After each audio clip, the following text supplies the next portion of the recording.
আজকে যে বিষয়গুলি আমি বলতে চাই, আমাদের মধ্যে একটা অনৈক্য সুর বাজছে। এই অনৈক্য সুর যারা সৃষ্টি করছেন তাদেরকে পরিষ্কার করে বলতে চাই, এই অনৈক্যের কারণে দেশে যদি আবার কোনো অসাংবিধানিক কোনো সরকার আসে অথবা দেশে যদি বিশৃঙ্খলা সৃষ্টি হয়, গণতন্ত্র যদি পিছিয়ে যায়, তাহলে সবারই কিন্তু ক্ষতি হবে। তাই সরকারকে বলবো, যে সমস্ত কাজগুলি করলে দেশের মানুষের আস্থা ফিরে আসে, সেই কাজগুলি করার মধ্য দিয়ে অতি দ্রুত সময়ের মধ্যে একটা নির্বাচন অবশ্যই দিতে হবে। আমরা বারবার আহ্বান জানাচ্ছি সরকারের কাছে যে আপনারা একটা যৌক্তিক সংস্কার করেন, সংস্কার করার মধ্য দিয়ে একটা নির্বাচন রোডম্যাপ দেন। সংস্কার যে কথাটি আছে, এই সংস্কার বাংলাদেশ যে অবস্থায় চলে গিয়েছে, বিগত সরকার যেখানে নিয়ে গেছে, কোথায় সংস্কার করবেন? এই ঘরের যদি এদিকে ভেঙে যায়, একটু প্লাস্টার খসে যায়, সেটি আপনি সংস্কার করতে পারেন, কিন্তু ঘরই যদি না থাকে, কোথায় আপনি সংস্কার করবেন?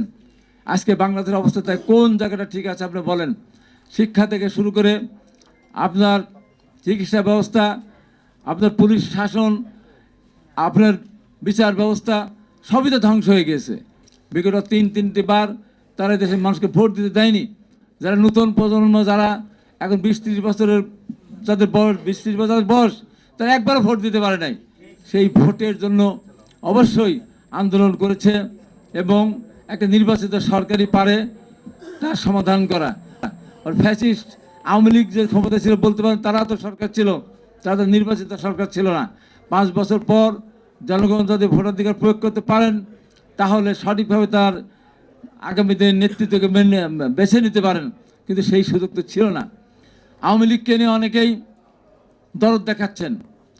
সরকারের মধ্যে অনেকে ছিলেন, প্রথম খুবই দরদ দেখানো শুরু করলেন, আওয়ামী লীগকে আসতে দেওয়া উচিত, আওয়ামী লীগকে রাজনীতি করতে দেওয়া উচিত, আওয়ামী লীগকে আগামী নির্বাচনে আসতে দেওয়া উচিত।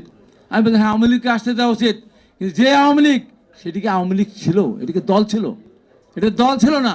অতএব এই দলকে অবশ্যই, ছাত্রলীগ যেমন দীর্ঘদিন ঐতিহ্যবাহী সংগঠন ছিল, সেই ছাত্রলীগকে যদি নিষিদ্ধ ঘোষণা করতে আমি প্রতিবাদ করতাম, যেহেতু আমি ওই ছাত্রলীগের সভাপতি ছিলাম, ঐতিহ্যবাহী 90 সালে আমি নেতৃত্ব দিয়েছিলাম এবং প্রথম কাতারে থেকে আমি সেই নেতৃত্ব দেওয়ার সুযোগ হয়েছিল। সেই ছাত্রলীগকে তো নিষিদ্ধ ঘোষণা করে নাই, এখন তো ছাত্রলীগকে নিষিদ্ধ করেছে। সেই ছাত্রলীগ শিক্ষা শান্তি প্রকৃতির ছাত্রলীগ না, সেটা ছিল লুটকারী ছাত্রলীগ, এটা হেলমেট লীগ, এটা ধর্ষণ লীগ, এটা খুনি লীগ। অতএব এই ছাত্রলীগকে নিষিদ্ধ ঘোষণা করেছে। আমি এটুকু বলতে চাই, এখনও কিন্তু আমাদের হিসাব করতে হবে। আমাদের এই দেশের সবচেয়ে যাদের প্রতি আমাদের এত বিশ্বাস, আস্থা, সেই দেশপ্রেমিক সেনাবাহিনীর ক্যান্টনমেন্টে প্রায় 600 মতো এই খুনি দুষ্কৃতিকারী ছিল। কোথায় গেল তারা? কোথায় গেল তারা? আজকে তাদেরকে আমরা পাচ্ছি না, ক্যান্টনমেন্টে দেখতে পাচ্ছি না। এই যে বাংলাদেশ পাহারা দেওয়ার জন্য বিজেপি, এই যে বর্ডার গার্ড, যারা দেশে মাদক থেকে শুরু করে এসব নিয়ন্ত্রণ করবেন, এই বর্ডার ফাঁকি দিয়ে এই সমস্ত আওয়ামী দুর্বৃত্তরা কিভাবে ভারতে গেল, সেই প্রশ্ন অবশ্যই জাতি একদিন আপনাদেরকে করবে এবং তার জবাব কিন্তু দিতে হবে।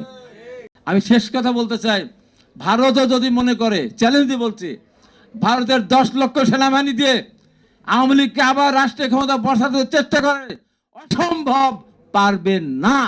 তারেক রহমানের সমস্ত মামলা প্রত্যাহার করা নেওয়া উচিত, আমাদের প্রত্যেক মামলা প্রত্যাহার করা উচিত। এবং আমি মনে করি আগামী দিনে এই দেশকে একটি আধুনিক কৃষি নির্ভরশীল এবং আধুনিক শিল্প নির্ভরশীল দেশ হিসেবে গড়ে তুলে এই দেশের শান্তি শৃঙ্খলা ফিরে নিয়ে এসে একটা সুখী সমৃদ্ধশালী দেশ গড়তে পারেন জনাব তারেক রহমান। বাংলাদেশের মানুষ বিশ্বাস করে বিএনপির কাছে এই দেশের মানুষ নিরাপদ। বিএনপির বাইরে আওয়ামী লীগের রাষ্ট্রীয় ক্ষমতার কোনো আসার সুযোগ নেই। অন্য কেউ যদি ষড়যন্ত্র আসে, এই বাংলাদেশের কপালে দুঃখ আছে। তাই মানুষ মনে করে বিএনপি আমাদের একমাত্র সঠিক ঠিকানা। তাই আমি এই কথা বলে আপনাদেরকে সবাইকে ধন্যবাদ জানিয়ে আমি আমার বক্তব্য শেষ করেছি। আয়োজকদের প্রতি কৃতজ্ঞতা প্রকাশ করছি। আল্লাহ হাফেজ। দেশনেত্রী বেগম খালেদা জিন্দাবাদ। আগামী রাষ্ট্রপতি তারেক রহমান জিন্দাবাদ।